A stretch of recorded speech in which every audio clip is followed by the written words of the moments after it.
Back on MorningLine, our guest with us this morning is Dr. Beth Malow. She's from Vanderbilt, and we're talking about daylight savings time, whether or not we should just go to standard straight across time. I think most of you think you'd like it to stay the same. And the importance, it's all built around how much light is made available to us. Now, maybe you can just go into some details about just how important it is to have light at certain times of the day and the role it plays with regard to things like seasonal depression and the like. Sure. Light basically wakes us up, gets us going, makes our mood better. Okay. We need that bright light in the morning, and the reason that we do is, the reason that it works is it's the way our brains work. Light goes through our eyes into our brains, and it adjusts all our different hormones. There's hormones, for example, called cortisol that wake us up. Okay. And then there's melatonin, which gets us to sleep. And you can think about cortisol in the morning and melatonin at night. Our brains are actually wired, our bodies are wired. We're not on a 24-hour schedule. We're on a 24-hour 0.2 schedule. So our brains, if we were in caves, every day we'd be waking up later and going to sleep later. And we'd just be doing this because we have a slightly longer, we call it a circadian rhythm. You probably have heard that term. And what light does, particularly that morning light, is it synchronizes us to the day. So in order to stay on track, we need that morning light. And that also helps our mood. That's why people use these light boxes. So these light boxes, when the days get shorter, and I wish there were a way to make the days longer, daylight saving time does not affect the length of the day, unfortunately. When the days get shorter, some people are more depressed, and many of us are more depressed when we just don't have that light. As much light. Does it also come into play, and I know this doesn't have so much to do with daylight savings, if you happen to live someplace where it rains all the time and it's gray, it's still light out, but there's not sunshine. And so you're not only having the darkness of night, but then during the day, if it's a place like the Pacific Northwest that rains basically 9 months out of the year, and it's gray and dreary, and you just don't see actual sunlight for days at a time, that also magnifies it? Correct, like Seattle, as you said, yes. We are very fortunate to live in Tennessee and have that. And those folks have more SAD, we call it. It's a great acronym, right? SAD, Seasonal Affective Disorder, because you're sad. And we treat it with light, and we treat it with light boxes. Actually, people could sit in front of a box or wear a visor, and we use this is the key part, we use the light in the morning. We have found that using light in the morning is more effective for treating seasonal affective disorder than light in the afternoon, which is the argument around getting our light in the morning, which would be maximized by going to standard time. You know, I always wonder about people that work night shifts. We have people here at News Channel 5, because the news is 24/7, that come in at midnight. And they go home right about this time, and they're going to bed at some point to sleep. And so their day's topsy-turvy. And some people, it's amazing to me, really adapt to it and may actually, for whatever reason, prefer it. I think the majority of them don't really like it. That's where you go to pay your dues for a while, and eventually you get off that shift. But how does that affect someone like that? And I talked to them, but there was one woman who worked here who had a crazy schedule like that, and she and her husband were trying to get pregnant, and they couldn't. When she got off that shift, she all of a sudden could. It really threw her whole body chemistry off so much. Yeah, absolutely. And we call that either night workers or shift work, right? Because some people work rotating shifts and all. What we find is they do need light when they're working. We put light boxes for our sleep techs. Okay, so you could still have that light inside because you're working overnight, right? But when they leave, we actually give them glasses to wear that block out sunlight, so that when they can get home, they can actually sleep. Because, and that's the same thing with light. Like, we don't want to be on our phones in the evening, because that blue light from our phones, it's not blue, but it's the blue spectrum. That light from our phones, and that's the same light that's in the light boxes. It's good in the morning. It's bad at night. That is so interesting. I don't want to, this is fascinating. I could just talk to you about sleep all day, because I'm really wondering, for folks who sometimes, for whatever reason, have things that they have to get done at night, but they find themselves getting drowsy, it's getting dark out and you see that. But if you can go into a room and make sure you have lights, or there have been times where I've had to do some breaking news on my phone and post things on my phone before I'm going to bed.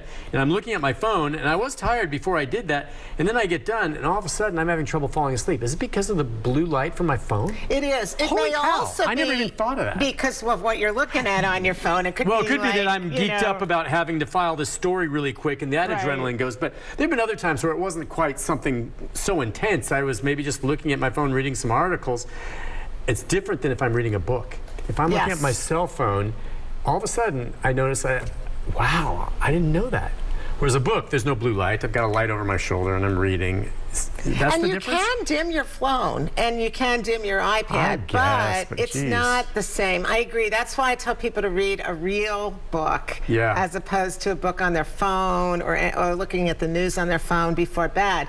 Because that blue light can be very stimulating. Now, in the morning, you want it. You want it. And I also want to make the point that even in Seattle, that natural light, even if it's cloudy, is extremely strong. We don't realize it is. You can get sunburned from that. That's for sure. Even I mean, the rays come through. Right, yeah. but it's very strong and it's very much needed, and that's why I don't think that waking up in the pitch black and turning on the lights is ever going to be as effective as your natural sunlight, which is what we're going to get with standard time. Okay, real quick, just with regard to cell phone, the blue light, did you get that same effect from computers too? Yes. I mean, like, okay, Yes. all right. I think, is this our last segment? Because we have a special guest coming on later, but we have to wrap things up. So before we wrap it up with you, Sure. You just hit it again. So where do you think we stand on this? I mean, I know you have an opinion. States can do it. What do you think is going to happen? What are you hearing? Well, right now, we have about 17 states that have opted for permanent standard time. That would be all year round. I'm sorry, permanent daylight time. I wish it were permanent standard time, but it's permanent daylight time, including Tennessee. Okay, and define that for me again, the difference between permanent standard and daylight. Yes. Okay, so, so permanent. Okay, so standard is what we're on right now. Right now. It maximizes light in the morning. Okay. Permanent daylight, it would be more likely to be pitch black in the morning. So we would spring forward an hour. And we would stay there. And then we would stay there. Right. And that's what you think would be the best, or no? No, that's what I'm concerned about, because it would be way light, way long, way like 10 late, o'clock till at 10 night o'clock. in the morning, in the summer, like it is now in some places.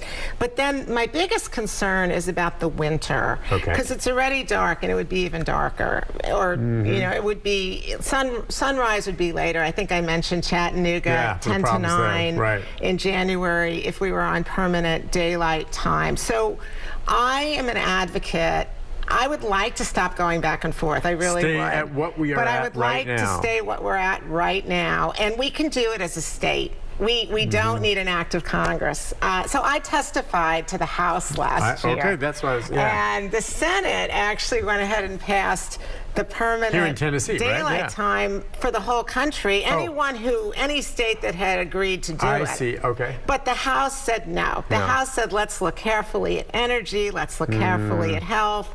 The House said, let's be a little bit more thoughtful. What kind of questions did you get when you testified up there? I mean, well, as a health expert, I got a lot of questions about health, of course, and which I appreciated. And a lot of what you've asked me today, a lot about light, a lot about people wanted to know, for example, isn't this the same as going from Chicago to D.C., you know, going from central to eastern? I said, no, because there you're changing your clocks, but you're also changing your light. When you go from, you know, in March, you're changing your clocks, but you're not changing anything else. So it's this very artificial thing. Was the fact that it's an hour, I don't know if that was arbitrary, they came to that. Could you have said, let's do it as a half hour? Very interesting. If we can't figure out a way to stop going back and forth, that's actually like my second best choice. My first choice is to go to the permanent standard time, staying what we're on right now. The second might be to split the difference. And a half hour, so it wouldn't be as extreme on either end, maybe. It wouldn't be as extreme on either. We'd have to figure out what to do with the rest of the world. Yes, but maybe we could be a leader in that way. And right now it's very confusing because everybody goes to they call it summertime. I was going to ask you, what's it like in Europe? You said summertime. Is that in general across the board in Europe or just Great Britain? What do they do? It's Europe, it's Australia, it's all different countries.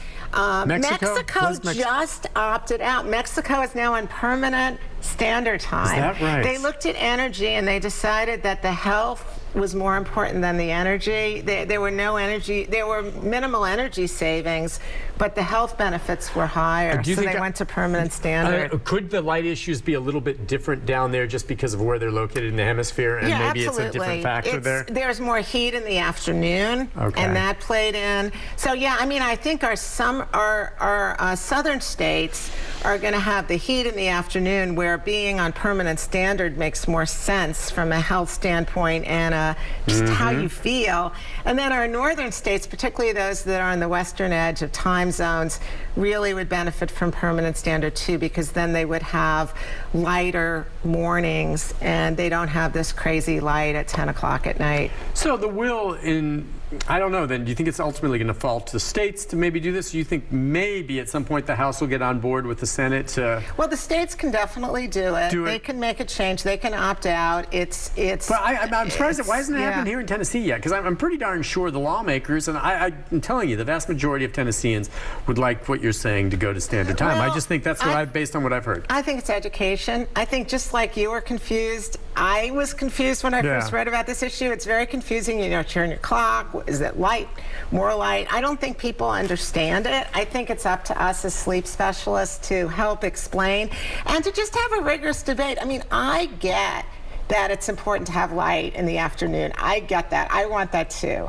The question is, it's always a trade-off, right? And if you can explain to people the trade-offs and what exactly is happening, I think it can make a difference, but we need to have education. We need to have a rigorous debate. I guess. Well, maybe some people are, hesitant to accept some type of change, even though the change of time happens. But it's something we all have been accustomed to. It's like, I guess the other question is, truly, how big an issue is it?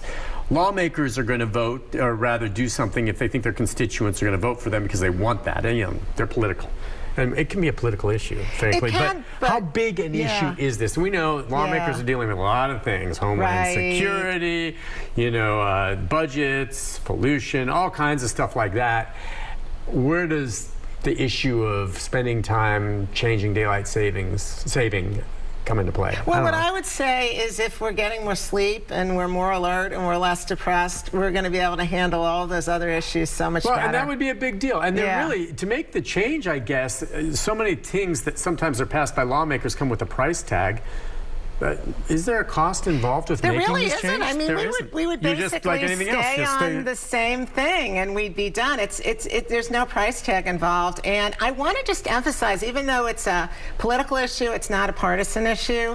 There's as many. It's actually more, are you a morning person or an evening person? Right. And where do you live? And even the evening people, though, I would just finish by saying, I talked to somebody at The Guardian who has this delayed sleep phase, where he stays up late and wakes up late. The light in the morning helps keep him in check, like I said. So even though he's a night person, he needs that morning light from the permanent standard time, which would give him to kind of keep him functioning on keel with the rest of the world. So even our night owls benefit from light. That's what's interesting. The night owls benefit from it. Guys, just understanding how important light really is, the spectrum of that, and. But just as we wrap this up, it makes me think of all individuals who are blind. They still can get some light. It can still enter through the eyes, even though. But some of them also struggle.